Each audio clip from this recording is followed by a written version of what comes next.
की तुम्ही आमच्या प्रधानाला इकडे कोणी पाहिजे तू कुठे रे प्रधान कुठे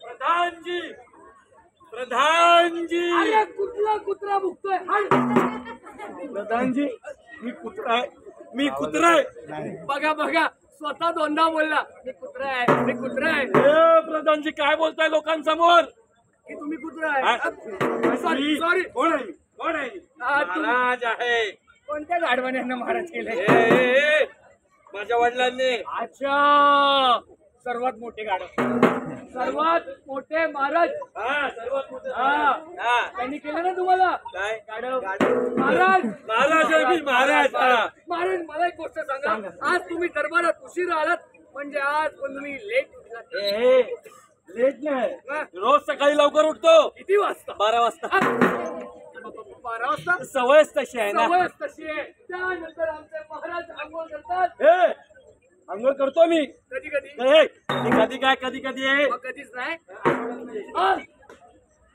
आठवड्यात नाही सवयच तशी आहे सवयच तशी आहे पण त्यानंतर आमचे महाराज सगळे इम्पॉर्टंट काम करतात बायकोचे कपडे धुणं घरातल्या भांडी कशाला लोकांसमोर माझी इज्जत काढतोय महाराज तुमची इज्जत आहे एवढी आहे भरपूर आहे हाईट कमी असली तर इज्जत भरपूर आहे सॉरी महाराज नो पर्सनल महाराज तुमच्या सवयी जशा बिघडल्यात ना तशी आपल्या पृथ्वीची अवस्था बिघडली सांगण्यासाठी तुम्हाला इकडे बोलवत होतो तुम्ही माझ्या स्टाफवर समोर काढताय अहो प्रधानजी काय झालंय आपल्या पृथ्वीचं काय इकडे तुला सांगतो वेगळं सांगू तुला पृथ्वीचं आपलं काय झालंय जमिनीची काय तापमान वाढत चाललंय वातावरण बिघडत चाललंय बाप रे केवढं हे झालंय प्रदूषण केले महाराज आहेत मला श्वास घ्यायला त्रास होतोय मला हे सगळं सांगा हे का होतंय बरं कारण हे सगळं होतंय आपण जैवविविधता समजूनच घेत नाही म्हणून जैवविविधता म्हणजे काय जैवविविधता ही आपल्या सजीव सृष्टीला अधोरेखित करते इतकंच नाही हो आपल्या अनुवंशिक रचनेपासून सांस्कृतिक विविधता यांच्यातला जो काही संदर्भ आहे ना ती झाली जैवविविधता आणि ते संरचना नाही हो रचना अरे सप्तरंग सप्तरंगाचा अर्थ काय त्याचं सांगणार नाही ते तुम्हाला दाखवणार बघायचंय किंमत लागेल बघायचंय का चला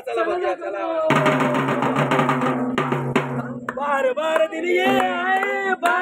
दिन ये गए तुम जियो हजारों साल मेरी हैप्पी बर्थडे टू यू अरे बस अरे बस यार फक्त काय बर्थडे विशेष करणार का मला गिफ्ट द्या असं कसं अरे गिफ्ट देणार ना तुला हे घे बाळा तुला गिफ्ट वाढदिवसाच्या तुला शुभेच्छा petrol car I like it अहो बाबा पण मी मोठा पेट्रोलवाली कारच चालवणार बाळा तू मोठा हो कार घे पण तू पेट्रोलवाली कार चालवू नकोस तू आहे ना त्याने प्रदूषण होतं ना काय कर सीएनजी वाली कार चालव किंवा इलेक्ट्रिक कार चालव अरे आई हे काय खेळण्याची बिल्डिंग अगं आई मी मोठा होऊन स्वतःची बिल्डिंग बांधणार आणि आपण सर्व त्या बिल्डिंग मध्ये राहायला जायचं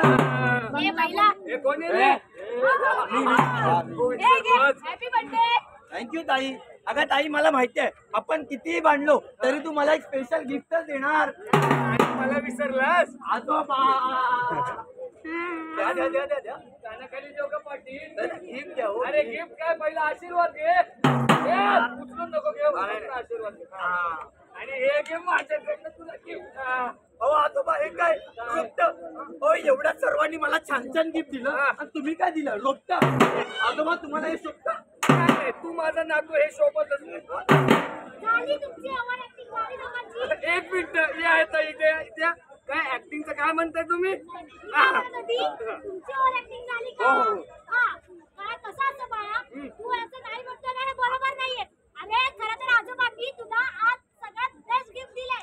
हो थँक्यू सो मच बाबा नाही कसं आहे ना आजच्या काळात खऱ्या अर्थाने खरं गिफ्ट काय ना हेच आम्ही विसरून गेलो होतो अहो बाबा आपण मला सांगा या झाडाचं या रोपटाचं मी करायचं काय अरे असं कसं बोलतोस मला सांग तुला फिरायला कुठे कुठे आवडतं मला जंगल सफारी करायला आवडते जंगलात जायला आवडतं म्हणून तर बाबांनी हे गार्डन बुक केलंय बरोबर बाळा बरोबर म्हणजे तुला काय आवडतो तर निसर्ग आवडतो या मोकळ्या हवेत मोकळा श्वास घ्यायला आवडतो है ना. पण कसं आहे ना बाळा, आजच्या काळात हेच वातावरण कुठेतरी हरवत चाललंय. अगदी बरोबर बोललात तुम्ही. बघा, वाढत्या शहरीकरणामुळे आपल्याला आकाशातल्या चांदण्या आता बघायला मिळत नाही.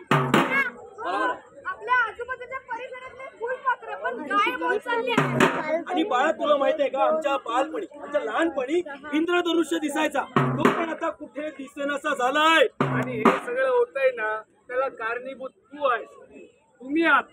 तुम्ही तुम्ही तुम्ही प्रत्येक आपण काय करतो, आपण फक्त बोलतो की यावेळी काय थंडीत गरमी पडली आहे, हा सोशल मीडियावर टाकतो टेम्परेचर वाढलंय, पण झाड लावायचा प्रयत्न नाही करतो. करतं का मला सांगा, इथे असलेल्या पैकी कोण कोण प्रयत्न करतं? 100 1 करतो हो, पण बाकीच्या 99 लोकांचं काय?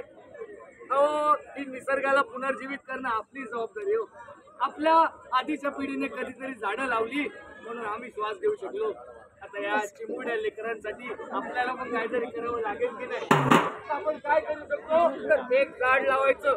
आणि नुसतं लावायचं नाही बरं का, आईने जन्म दिलं, शाळेत पाठवलं की नाही, छान खाऊ दिलं की नाही, मग तसं त्या झाडाची पण काळजी घ्यायची, त्याचं पण संगोपन करायचं, मग पुढे जाऊन ते चांगले फळं देतात, हा की नाही?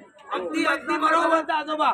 आता मी सुद्धा करणार. मी पण माझ्या शाळेतल्या प्रत्येक मित्राला एक झाड देणार आणि सर्वांना सांगणार काय? या झाडाचं रक्षण करणं, वाह. या झाडाचं संवर्धन करणं ही आपली जबाबदारी अरे आहे. वाह. जेणेकरून काय होईल की आपला जो इंद्रधनुष्य आहे तो आपल्याला परत दिसते, आणि फुलपाखरे परत दिसतील, आणि हरवलेले चांदणे सुद्धा परत दिसतील.